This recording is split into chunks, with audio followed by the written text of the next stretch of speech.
الشیطان اللعین الرجیم بفضل بسم اللہ الرحمن الرحیم وبہ نستعین وهو خیر ناصر ومعین الحمدللہ وکفی وسلام علی عبادہ الذین اصطفی اما بعد فقد قال اللہ سبحانہ وتعالی فی محکم کتابہ الکریم بسم اللہ الرحمن الرحیم ومن يعظم شعائر اللہ فإنها من تقوى القلوب سبق مولانا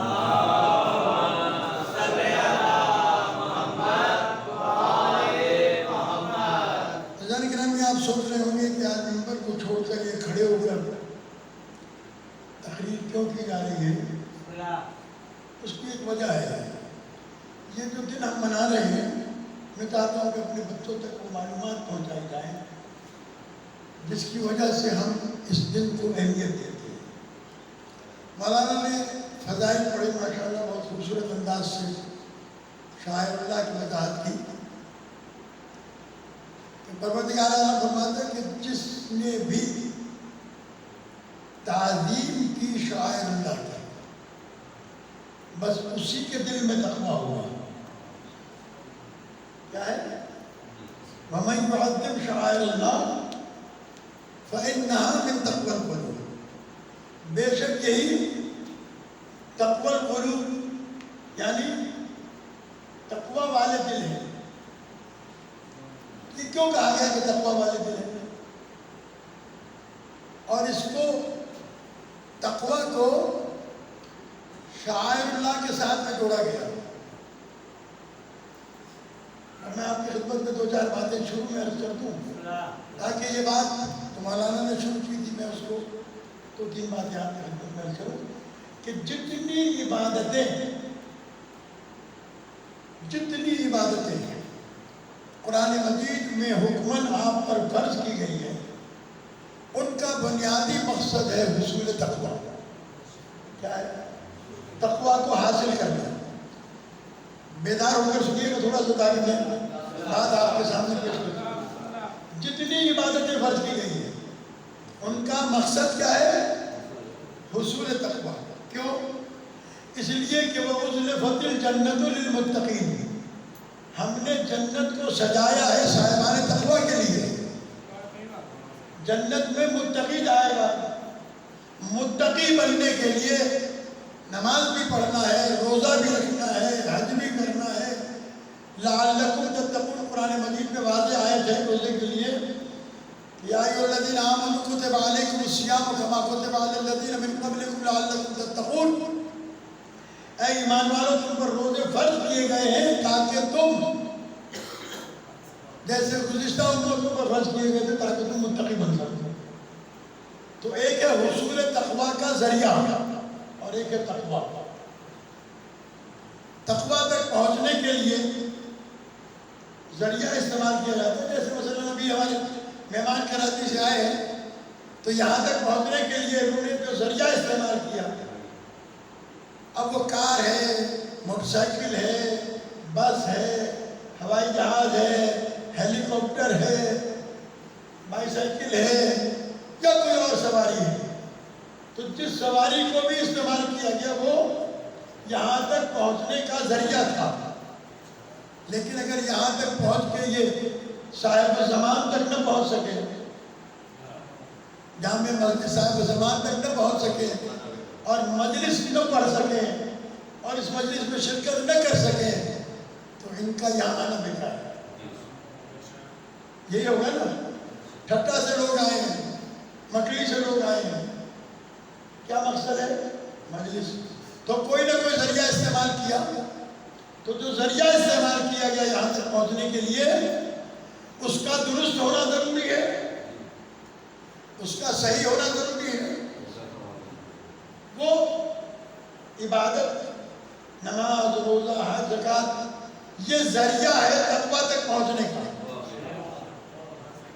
اس کے بغیر تقویٰ تک نہیں پہنچ سکتے، اور اگر اس کے بغیر تقویٰ تک نہیں پہنچ سکتے تو پھر جنت بھی نہیں جا سکتے، اس لیے کہ جنت سجائی گئی ہے صاحبان تقویٰ کے لیے، آوارہ گرد لوگوں کے لیے نہیں ہے، بیکار لوگوں کے لیے نہیں ہے۔ یہ جن لوگوں کے لیے سجائی گئی ہے وہ صاحب تقویٰ ہے۔ اب اس میں صاحبان تقویٰ میں انبیاء بھی ہیں، مرسلین ہیں، کون کون ہیں. اس لیے میں جو بات سمجھانا چاہتا ہوں اگر وہ آپ کو سمجھا سکا تو میری محنت سوارت ہو جائے گی کہ نماز و روزہ و حج و زکوٰۃ حصول تقویٰ کا ذریعہ ہے. پتہ کیسے چلے گا کہ تقویٰ تک پہنچا کہ نہیں پہنچا؟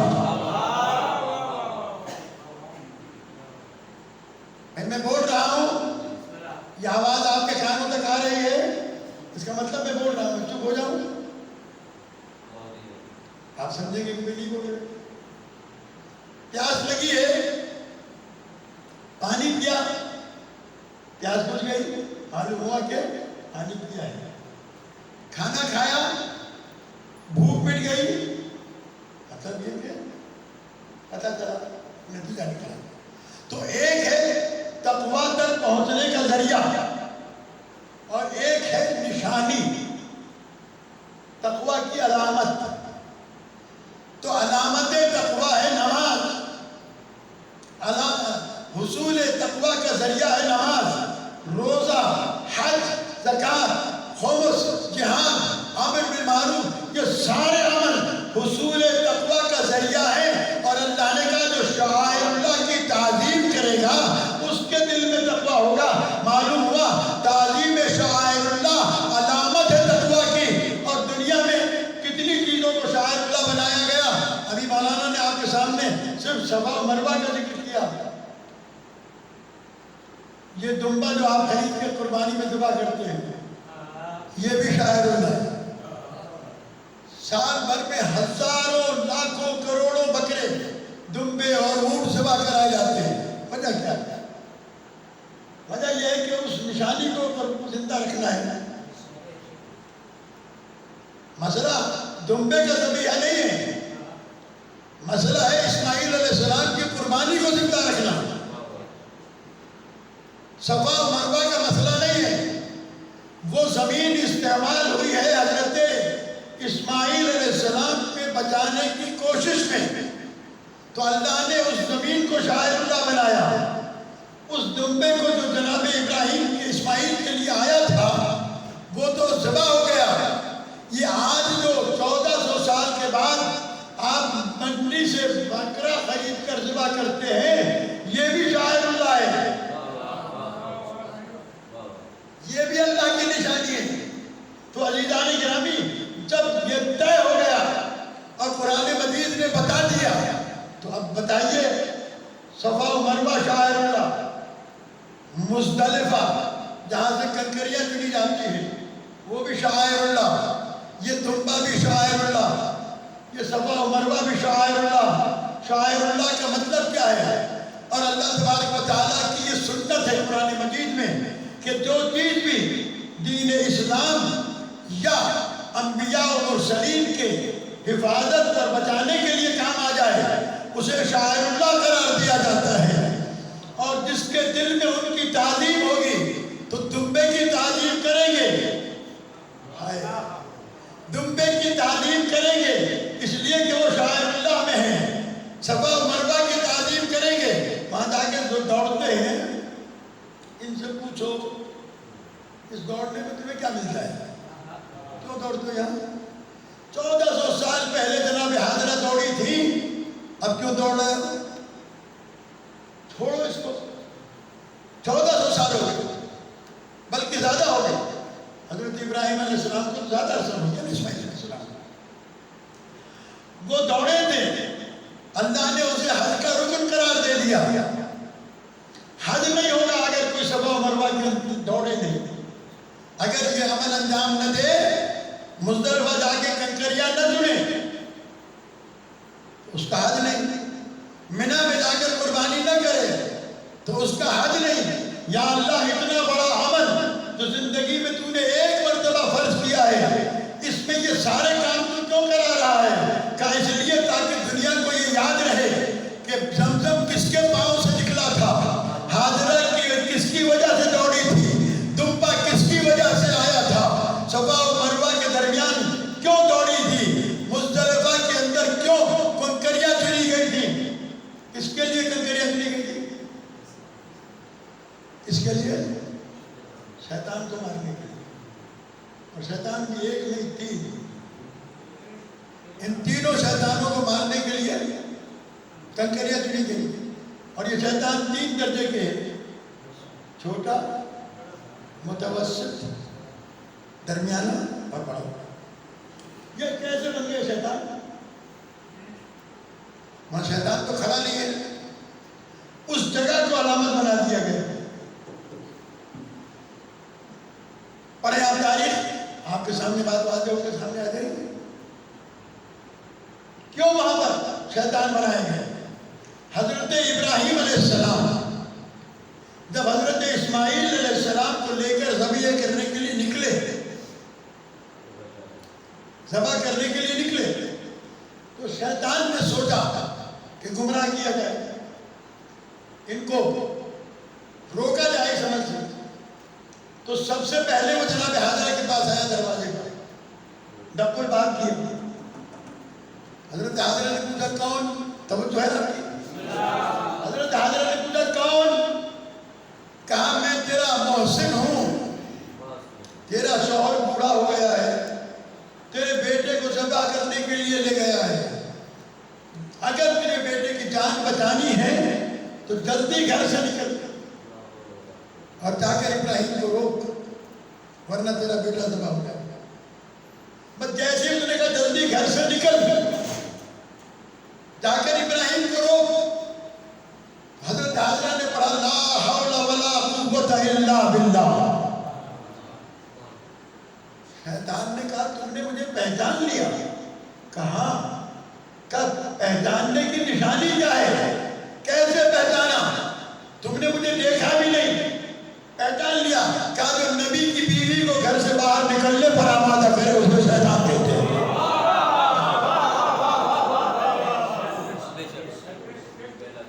اسے شیطان کہتے ہیں۔ یہ چھوٹا شیطان تو عورت کو پہچانے گا۔ پھر آیا حضرت اسماعیل علیہ السلام کے پاس، کہا بھی تیری چڑھتی جوانی ہے، تیرا باپ بوڑھا ہو چکا ہے، اس کے دماغ میں خلل آ گیا ہے۔ حضرت اسماعیل نے پڑھا لا حول ولا قوت الا باللہ العلی العظیم۔ شیطان گھبرا گیا، کہا اسماعیل اس بچپنے میں تم نے پہچان لیا مجھے کہ میں شیطان ہوں؟ کیسے پہچانا؟ کہا جو نبی کے دماغ پر شک کرے اسے شیطان کہتے ہیں۔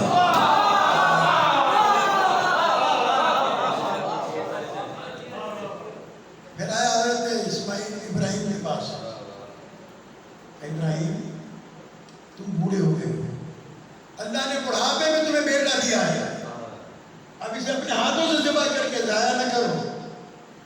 حضرت ابراہیم علیہ السلام نے کہا لا حول ولا قوت الا باللہ۔ کہا آپ نے کیسے پہچانا مجھے کہ میں شیطان ہوں؟ کہا جو نبی کے عمل پہ شک کرے اسے شیطان کہتے ہیں۔ تینوں جگہوں پر جہاں جہاں شیطان نے نبی کی زوجہ کو گمراہ کرنے کی کوشش کی وہ چھوٹا شیطان، جہاں اسماعیل علیہ السلام کو گمراہ کرنے کی کوشش کی وہ درمیانہ شیطان، جس نے نبی کے اوپر شک کیا وہ ہے بڑا شیطان۔ ان تینوں شیطانوں کو پتھر مارنے کے لیے کنکریاں مزدلفہ سے چنی جاتی ہیں۔ کہاں سے؟ مزدلفہ سے۔ اللہ نے مزدلفہ کو شاعر اللہ قرار دیا۔ بس عزیزان گرامی، جب دین اسلام کو بچانے کے لیے، انبیاء کی قربانی کو بچانے کے لیے جو جگہ استعمال ہو وہ بھی شاعر اللہ، جو دمبا استعمال ہو وہ بھی شاعر اللہ، وہ کنکریاں استعمال ہو وہ بھی شاعر اللہ۔ تو اب امیر المومنین فرماتے ہیں نحن الشعائر، نحن العالم میں ہم اللہ کی سب سے بڑی نشانی ہے۔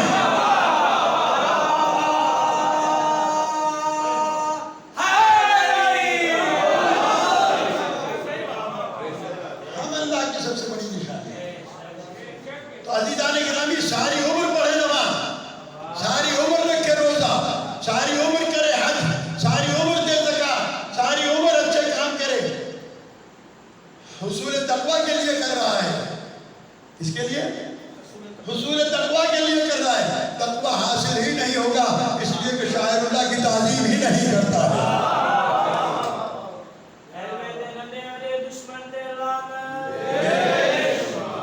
اب میں جلدی جلدی آپ کے سامنے دو چار باتیں عرض کرنا چاہتا ہوں کہ پیغمبر اسلام کی شہادت کے بعد دنیا میں دو اسلام رائج ہوئے. ایک نبوی اسلام، ایک اموی اسلام. ایک وہ جو بنی امیہ کے ذریعے سے آیا، ایک وہ جو پیغمبر کے ذریعے سے آیا. پیغمبر کے ذریعے سے جو آیا اس میں پیغمبر کے بعد علیہ السلام آیا.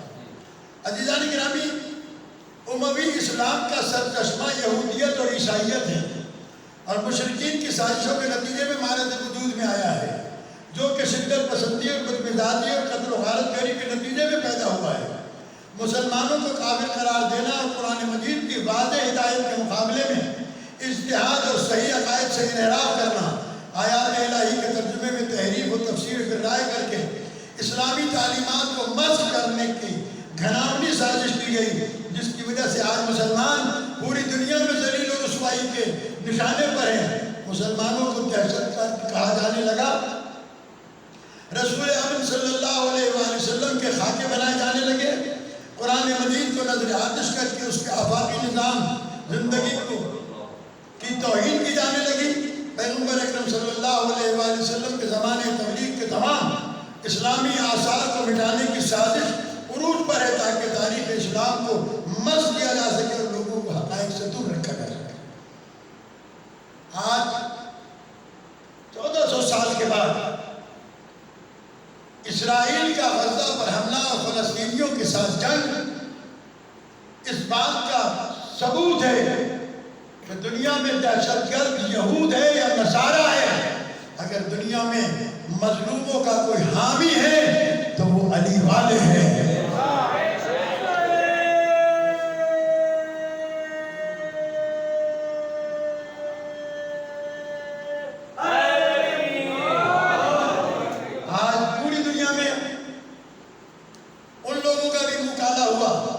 جو شیعوں کو کافر کہہ رہے تھے، اور ان کا بھی منہ کالا ہوا جو مرجعیت کے خلاف بکواس کر رہے تھے. ابھی تک تو مرجعیت کے خلاف ہو رہی تھی کہ یہ مرجعیت جو ہے یہ شیعت کو پسند نہیں ہے، لیکن آج اگر شیعت کا حقیقی چہرہ دنیا کے سامنے پیش کیا، لیکن وہ کہا جاتا ہے کہ جی ایران نے اس لیے حملہ کیا کہ ایران پر حملہ ہوا. ابھی تک کون مدد کر رہا تھا؟ حزب اللہ کون ہے؟ یمن کون ہے؟ دنیا کے 52 اسلامی ممالک لا الہ الا اللہ زبان سے پڑھتے ہیں، اس کی حقیقت سے واقف نہیں. خامنہ ای صاحب نے حملہ کر کے بتایا کہ لا الہ الا اللہ پڑھنے والے کسی قوت سے نہیں ڈرتے، وہ صرف اللہ کی دعوت سے ڈرتے ہیں. رہبر معظم نے اتنی دن توقف کیوں کیا؟ اس لیے نہیں کہ ایران پر حملہ ہوگا تو ہم جواب دیں گے، اس لیے توقف کیا کہ یہ مولا کائنات اور پیغمبر اکرم کی سنت ہے. جنگ خندق میں جو اسی شوال کے مہینے میں 5 یا 17 کو واقع ہوئے، جنگ خندق میں جب عامر ابن عبد ود نے خیمہ رسول میں نیزہ گاڑ کر للکارا کہ اے محمد اپنے مسلمانوں سے کہو کہ باہر آئیں میرے مقابلے میں، یا شہید ہو کر جنت چلے جائیں یا مجھے قتل کر کے جنت چلے جائیں. راضی کر دیں. سرور کائنات نے مجھ سے خطاب کر کے فرمایا من لہذا الکلب، کون ہے جو اس کتے کا منہ بند کرے گا؟ کون ہے جو اس کتے کا منہ بند کرے گا؟ اٹھنے والے تو نہ اٹھے، ایک اٹھا، پیغمبر نے بٹھا دیا، تم بیٹھ جاؤ. یا رسول اللہ کافی نہیں ہے؟ کہا نہیں. علی کو بٹھا دیا. ہے کوئی جو اس کتے کا منہ بند کرے؟ اٹھنے تو دور درکنار ایک صاحب بولے کہ زمانے جاہلیت میں نے اس کی جنگ دیکھی ہے، اس کی ڈھال ٹوٹ گئی تھی تو اس نے اونٹ کے بچے کو ڈھال بنایا تھا، اس کی تلوار ٹوٹ گئی تھی تو اس نے کھجور کے درخت کو تلوار بنایا۔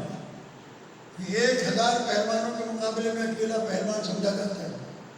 اب اگر کسی بیچارے کے دل میں کوئی تھوڑی سی رغبت بھی پیدا ہوئی تو وہ بھی چلتا۔ علامہ شبلی نعمانی نے سیرت النبی میں لکھا کہ لوگوں میں ایسے سناٹا تھا کہ سر ہلے گا تو ایسا نہ ہو کہ سب سے پرندہ اڑ جائے گا۔ پھر علی اٹھے، پھر اٹھا دیا، پھر تیسری مرتبہ اعلان کیا، پھر تیسری مرتبہ بھی علی اٹھے۔ یہ 3 مرتبہ کیوں اٹھایا اور کیوں بٹھایا؟ اس لیے تاکہ کل کوئی یہ نہ کہے کہ جلدی میں علی چلے گئے تھے، میں جانا چاہ رہا تھا۔ اسی لیے خامنہ نے دیر کی، وہ کل کا علی تھا، یہ آج کا علی ہے۔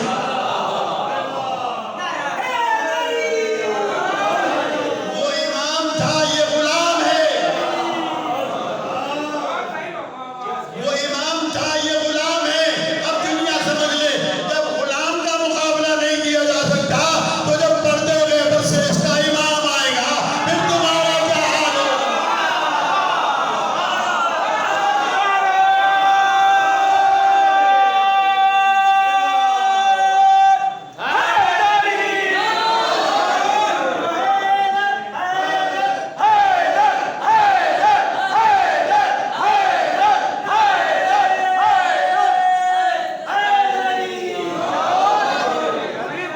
عزیزان گرامی،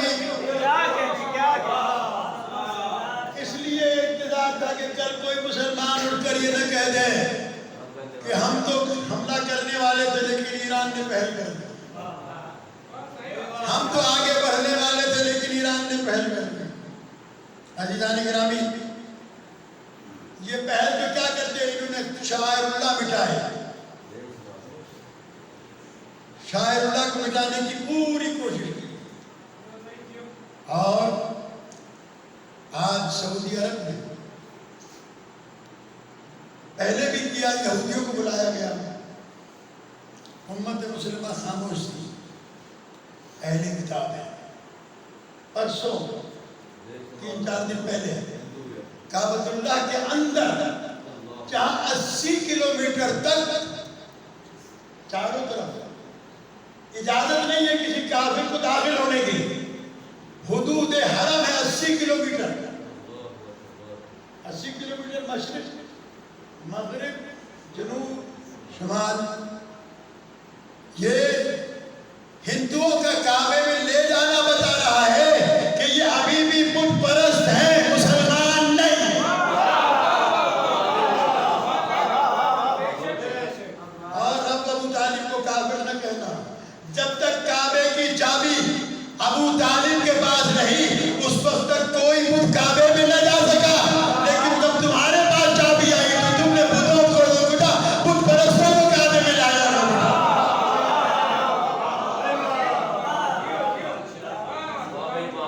آل سعود پر لانا۔ بس میں تھوڑی سی زحمت آپ کو دیتا ہوں، اور یہ میں لکھ کے تو بہت سارا لایا تھا لیکن اب چونکہ ٹائم بھی بہت زیادہ ہو گیا، ماجنداری بھی ہونا ہے، عزاداری بھی ہونا ہے، تو میں صرف چند باتیں اپنے بچوں کی گزار کرنا چاہتا ہوں۔ میں اس کو انشاءاللہ چند دنوں میں کتاب کی شکل دے کر آپ کو آپ حضرات کے ہاتھ میں دوں گا۔ بڑی تفصیل کے ساتھ میں نے سارے مسائل لکھے ہیں کہ سعودی حکومت کا جو ڈھانچہ ہے وہ کیا ہے۔ سعودی عرب کے دارالخلافہ ریاض میں 25 گرجا گھر ہیں۔ گرجا گھر جسے کہتے ہیں چرچ، عیسائیوں کے چرچ ہیں 25۔ 16 مندر ہیں ریاض میں، 6 عدد گردوارے ہیں۔ یہ رپورٹ 5 سال پہلے کی ہے، پھر پتہ نہیں کتنے بڑھ چکے ہیں، یہ پتہ نہیں ہے۔ 20 عدد آتش کلے ہیں، آگ پوجا کرنے والوں کے 20 عدد آتش کلے ہیں، مگر شیعوں کو مسجد یا امام بارگاہ بنانے کی اجازت نہیں ہے۔ اب آپ سمجھ لیجئے کہ جو کافروں کے سہولت کار ہوں وہ شیعوں کو مسلمان کیسے مان لیں گے، جو مشرکوں کے سہولت کار ہوں وہ شیعوں کو مسلمان کیسے مان لیں گے۔ ابو طالب علیہ السلام، علی علیہ السلام، حسن حسین علیہ السلام، فاطمہ سلام اللہ علیہ، ایسے نام والے بچوں کو اسکول اور کالج میں داخلہ نہیں دیا جاتا، سرکاری ملازمتیں نہیں ملتی۔ ان حقائق سے تمام مسلمانوں کو آگاہ رہنا چاہیے تاکہ معلوم ہو جائے کہ آل سعود اسلام کے لباس میں چھپے ہوئے یہودی اور عیسائی ہیں، ان کا اسلام سے کوئی تعلق نہیں۔ بس میں نے بات کو تمام کیا، چونکہ مجلس ہے اور ہمارے دل دکھے ہوئے ہیں، اس لیے یہ لازمی ہے ہمارے اوپر کہ وہ باتیں سنی جائیں۔ میں تفصیل سے تو نہیں پڑھ سکتا، یہ بات آپ کی خدمت میں عرض کرنا چاہتا ہوں۔ جنت المالا جہاں رسول اسلام کے آباء و اجداد دفن ہیں، اس کو بھی مٹایا گیا۔ جنت البقیع، جیسا کہ مولانا نے کہا کہ یہ بقیہ قبرستان کو کہتے ہیں، یہ الگ سے قبرستان اس لیے بنایا گیا تھا کہ اس کے بالکل پیچھے عیسائیوں کا قبرستان تھا۔ عزیزان گرامی، میں مصائب کے لیے صرف شعر پڑھوں گا، آپ کی طبیعت آمادہ ہوگی، میں چند کلمات ادا کروں گا۔ محسن نقوی علی اللہ مقامہ ہمارے پاکستان کے بہت ہی عظیم شاعروں میں سے شاعر گزرے ہیں۔ ان کا ایک شعر ہے جس کے لیے ہمارے بزرگ عالم حضرت آیت اللہ سید محمد یار شاہ صاحب علی اللہ مقام فرمایا کرتے تھے کہ محسن نقوی تیرے جنت جانے کے لیے ایک شعر کھاتی ہے۔ شعر کیا ہے؟ وہ کیفیت دل کی کہ اے شہر مدینہ تیری گلیوں میں ابھی تک